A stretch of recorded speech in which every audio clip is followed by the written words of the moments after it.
Hey guys, what's up? Here is my interview with Michael Dweck and Gregory Kershaw. They are the co-directors and co-writers of this first-rate documentary called The Truffle Hunters. The Truffle Hunters, running at 88 minutes, rated PG-13, is now out this week. It started August 17th, this week on Blu-ray and DVD. 84 minutes, no complaints there. Really a lot packed into this 84-minute narrative. To be honest, I could have seen The Truffle Hunters, a 3-hour extended director's cut on this. It's a very fascinating documentary, but that is not a complaint. 84 minutes is good enough, but I don't know how you guys will feel about this doc, but I felt like I could have actually looked into these lives of these men for several more hours. It's that interesting of a storyline. Ultimately, it is set in northwest Italy, and it centers on a group of elderly men. And when I mean elderly, they're not elderly as they're dwindling in life and they're sitting on their porch waiting to count the end of their days. These guys have a million times more energy than I do. Some of these men, all of these men are truffle hunters. One of them is a former truffle hunter, but most of these men, their passion in life is their inextricable bond with their dogs. They go out with their dogs to hunt for truffles, specifically this rare white alba truffle that surrounds the region where they live in Piedmont, Italy. And what happens is some of these hunters actually, even though they're elderly, they will work all day in the farm and then sleep a little bit in the afternoon, go out in the dead of night, in the darkest night, to actually hunt for white alba truffles with their dog and probably a flashlight over their head or whatnot. In this interview with Dweck and Kershaw, they talk about how these men, they don't even have cell phones or computers, which I found really hard to believe. Maybe, I don't even know if Wi-Fi is even there has to be Wi-Fi in the village, but you will watch in 84 minutes, it's like a time travel back to a certain past, and it's really wonderful to actually watch these men work and these men live and have good food at their tables and whatnot. And also, this movie delves into sort of the capitalistic chain of truffle hunting. There, you get to see how there is this one businessman who, what he does is from 12 to 6 in the morning, he'll buy truffles from some of these denizens of the area for a certain price, and then he'll sell them on the market for a much higher profit. So you'll get to see the business end of the truffle hunters as well as the pure passion behind the idea, that the journey of hunting down or finding these white alba truffles. It's a very interesting slice of life look. Also, this is one of the best looking documentaries I've seen in the last several years. It is, as Michael Dweck says during the interview, there's a painter-like approach to the documentary, which I found really interesting. It is beautiful just on a visual sense to watch it. So it hits on different marks on a visual composition level. It's just, you can turn the volume down on this doc and just marvel at the sights of Northwest Italy and wish maybe one day you might want to visit there if you haven't already. On the second level, these men are very interesting. Their lives are interesting.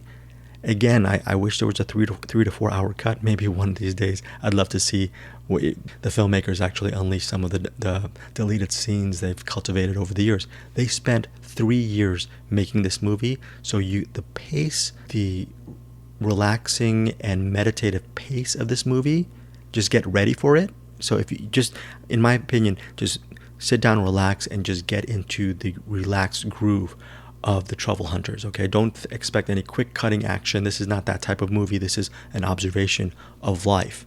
So that's my main advice into going into watching the Truffle Hunters. Also, there's no really elaborate documentary VO or a lot of talking head interviews, which most of us see in documentaries. I'm sure we're all fine with those tropes.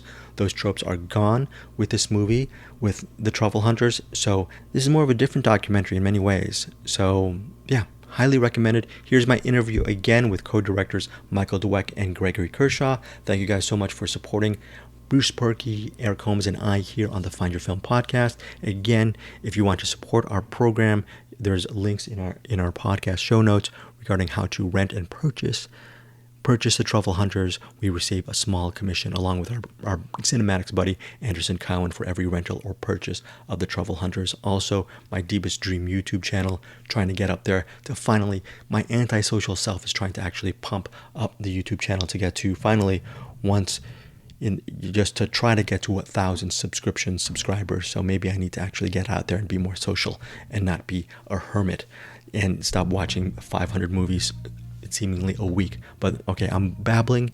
Here is the interview with Michael Dweck and Gregory Kershaw. Very interesting interview regarding the Truffle Hunters, and would love to hear what you guys think of this movie, if you've already seen it or if you plan to see it down the road. Take care, guys, and again, thanks for your support. Bye.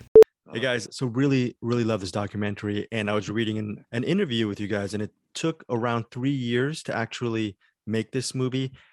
How much of was it just getting to know the lay of the land and the people in the town? Was that one of the biggest challenges, and maybe one of the best parts about making this documentary for both of you? Well, yeah, I mean, for us, our process is that we immerse ourselves in a community to really learn about it, because we're not only do we not speak the language, we're also, trying to immerse ourselves in a community that not even Italians know existed. So it just takes a lot of time. We spent probably 3 to 4 months without even picking up a camera, just doing our route, which was meeting with, I think we started to meet with 7 families of truffle hunters, and we just, well, it wasn't that difficult because we ended up sharing meals with them, a lot of wine, a lot of good food, and a lot of espresso. But it was, it took quite a while, because first, everything in this community is a secret. Nobody wanted to tell us who truffle hunters were, because they want to protect them, and it makes sense, because truffle hunters come out at night, and they're hunting, from November through January with their dogs, typically not in the moonlight, so you can't see them. And the reason they're out at night, because they don't want anybody to find them, to see where their spots are. The dogs also don't bark.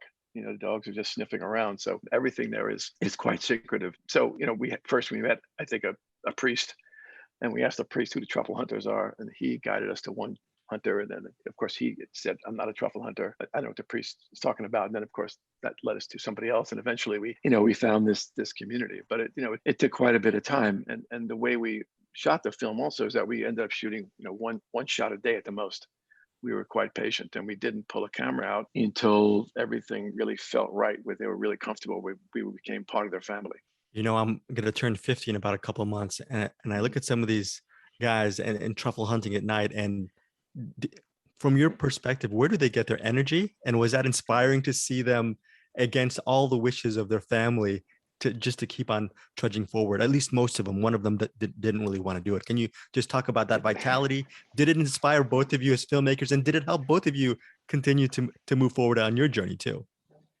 Yeah, I mean that's why we made the film. The people in the film are, we felt the region is so breathtakingly beautiful, but these truffle hunters, when we met them, we knew that there was a film in their story, because just being around them, you're lifted up by them. You're lifted up by the laughter is just a part of their life, the energy that they have, and the passion that they have. And it's a film. When we were first told about this world, and people talked about truffle hunters, they described it as old men who go out into the woods, and we were thinking this might be a film that's exploring the end of life, but it felt very much to be the opposite of that. It felt like we were making a film about young men. It felt like we were being transported back to Italy in the 1960s and hanging out with a bunch of teenagers in that era, because that's the energy that these guys moved around with. There's a little bit of a mini war going on with the truffle hunters, and can you just talk about that theme, as opposed to commerce, where there's a white truffle and it's auctioned off. There are people higher up on the chain doing it pretty much for the almighty dollar, but then there's just a whole doing it for the love and for the support of your community. When did that theme, I guess, surface within the project? And I think that's very interesting, and it really reflects our own society and how we want to go about our own daily lives, I suppose. What we found interesting is that these worlds existed, geographically very close to one another. The truffle hunters like Carlo and Sergio, Aurelio, Gidio, these people live maybe 10 miles from what's considered the city of Alba, which compared to cities like in the U.S. and San Francisco, New York, is considered basically a big village. But they don't. That's not part of their world. The truffle hunters, that world, the village. They live in these beautiful isolated homes, and they're farmers. So during the day, they're doing their farming. Like Carlo grows white wine grapes. So he's very, very busy up at 5 a.m, does his farm work, and then takes a nap, and then wakes up and goes truffle hunting 12 hours a night. this man is walking 15 to 20 miles a night in the dark, in the mud with no lights. And he does it for the passion, because maybe in 2 or 3 weeks, you might find a little nugget, maybe this big, which is worth, I don't know, maybe 100 euros. And then the other side of the world is Gianfranco, the truffle dealer, whose father was a dealer who was really close to them because he was kind of one of them. He lived in an isolated town like they did. But then Gianfranco, is a man who drives a Range Rover. He lives in the city, and he's the guy that really goes around at night from midnight till 6 in the morning, buying these truffles up and selling them in a store where it looks like he's selling diamonds. In the one scene where there's like a dome where he's putting in these truffles, each one is labeled carefully, and it's lit just like diamonds with these beautiful lights. And he's on the phone all day talking in 5 languages, different countries, selling thousands of euros worth of truffles. But those worlds, he's the only person that kind of bounces between those two worlds. And we thought about it. Do these truffle hunters think they're being taken advantage of? And the more we got to know them, the more we realized, well, it wasn't really about the money for them. It was really about being with their dogs, who, as you see in the film, they're like family members. And it's about being in the woods and being close to nature. And growing your own food.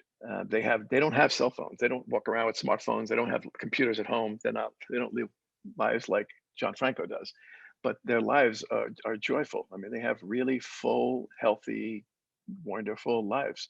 And Gianfranco on the other side is just a life full of stress. This guy he's up. Greg, you think he sleeps what? We think 1 hour a night or 2 hours a night during the 3 months. I was going to say he doesn't sleep. Yeah. Just doesn't sleep, so, and his life is about money.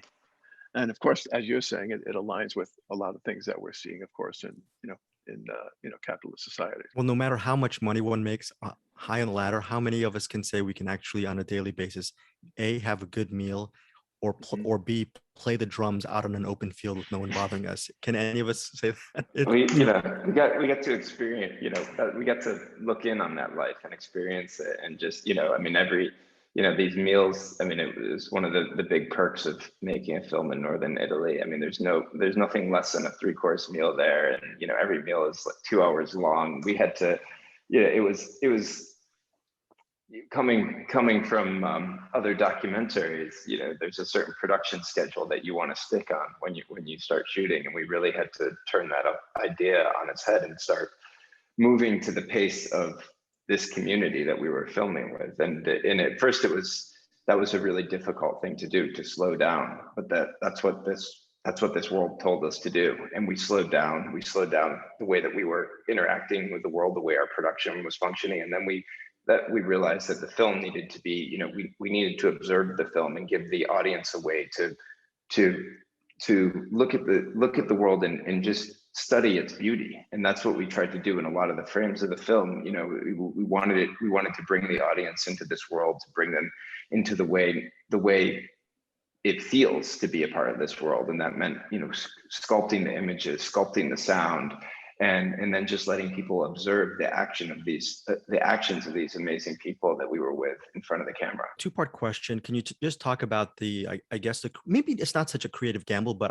I thought it was a brilliant choice of not using spoon feeding voiceover to tell the audience what to feel or who these people are. I thought that was a brilliant choice. And then when people ask you, what camera did you use for your documentary, because it's such a beautiful looking film, is it sometimes not just about the camera, but like you were saying, Gregory, about the way you sculpt the frame, the sound design? It really depends on how much research you really put into your compositions. Sometimes it's really not just about the technical aspect behind making your film beautiful. It's just the two of us. I mean, our crew is just Gregory and myself driving a van around Piedmont. And we have a sound designer that meets us at the shoot, and we have a translator who's also our co-producer. So we're pretty lean, and because of that, everything we're doing is fairly intimate. When we're invited to someone's home to share a meal with them, we're sharing a meal with them, and we're learning about their lives. And because this went on for 3 years, we learned quite a bit about them. And when Gregory was talking about having the audience feel how it felt to us to be there, that was really important. Is that one of the reasons the frames are so still, first because a lot of ways it felt like an Italian painting to us. these environments. They were beautiful, and sometimes the light was just, the light was magnificent. But we went into Carlo's dining room, Maria eating dinner, that beautiful pink wall and the painting of their home and a picture of their wedding. I mean, the things, it was just really perfect, but it also said a lot about their lives. And we felt that we wanted the audience to study that, right? We wanted the audience to really take the time and learn how to see again. And that's one of the reasons why there's no editing in those shots, with the exception of the doggy cam. But all the other shots in the film are still shots like paintings, and they're long shots, like you saw. It just makes you, kind of study. And the camera we used was an Arri Alexa Mini, which is, it's a beautiful camera. But I think a lot of it is just taking time. And we would sometimes take, I don't know, 5 and 6 hours to set up a shot, and we're waiting because we knew if we talked to Sergio and Sergio said, okay, you can come to my house, I'm going to be giving a bath to my dog, and then all of a sudden, we get to the house, we line up the shot, everything looks beautiful, we wait for the light to be perfect, and then we find out Sergio, it had rained the day before, and now his truffle's blooming in the forest and he's gone, and we won't see him for another 20 hours. And then you kind of go to the forest and try to get a shot of Sergio in the forest one day. So all of that was, it's a very fluid process, but it took patience for us. We didn't, sometimes we'd be there for 10 days and get 3 shots. But that's kind of how it was. My final question to you guys is I host a movie podcast, and we usually ask our filmmakers and actors to name one of their all-time favorite movies, and what is it about this specific movie that still resonates with you today, and this pick shouldn't just be a nostalgic pick but still applies to your life today. Yeah, that's a tough one. I mean, because it changes with the season and with whatever I'm thinking about at the moment. But I mean, I can point, I guess, to a film that that I think was in the back of both of our minds while we were making The Truffle Hunters, which would be Umberto De Sica's film. And I mean, there's a lot. Of course, it's an Italian film, and it's about an older man, and it's about his relationship with his dog, and it's a really, that dog, you're not aware of it during the entire film, but you come to realize that dog is the most important thing in the world for him, and his whole world revolves around that. And I think that the spirit of that film was very much in our hearts as we were making The Truffle Hunters. We spent a lot of time talking about Italian neorealists, De Sica, like Greg was talking about, and Franco Piavoli and Olmi. I mean, those are filmmakers we really enjoy, and Fellini also. But why when we drive in his van around town, it gives us quite a bit of time to talk about things like that. And but that had a lot to do with our filmmaking, that thought. But a lot of it was inspired by painters, Caravaggio, Titian, Raphael. Those, I think, we were more inspired by painters than we were by filmmakers. Thank you guys so much for your time. And just curious question, if I never get to it, what does a white truffle smell like? I don't know if I'll ever get to that point or that town. Hopefully you could smell it while watching the film. That was the goal. Mm-hmm. But because it's really, I mean, I think it's impossible to describe. It's really, there's nothing else like it on earth, which is part of the reason why it's so prized. But in a lot of ways, the film was an attempt to capture that kind of that magical scent that words don't really, there are no words to describe. I think it's like trying to describe a perfume. That's what we kind of compare it to. It's pretty impossible, except you can eat this, but it's really difficult. But what's interesting is that, when you're in the forest and the dog starts to dig, the forest permeates with this beautiful scent in the dark. Just imagine what that's like. All of a sudden, it's like, it's like this beautiful perfume. And then the dog gets excited, the truffle hunter gets excited, and it's very much a game between the two. The truffle hunter, of course, wants the dog to be satisfied by finding a truffle, which is almost impossible. And the dog wants to satisfy the truffle hunter. So if the dog doesn't find a truffle that day, the truffle hunter will distract the dog and bury a little truffle, so the dog finds it that day. But this is part of the beauty of that relationship. Thank you guys so much for your time. Really loved your documentary. Thanks, Greg. Thank you, Greg. Appreciate Take it. care. Take care. Bye-bye.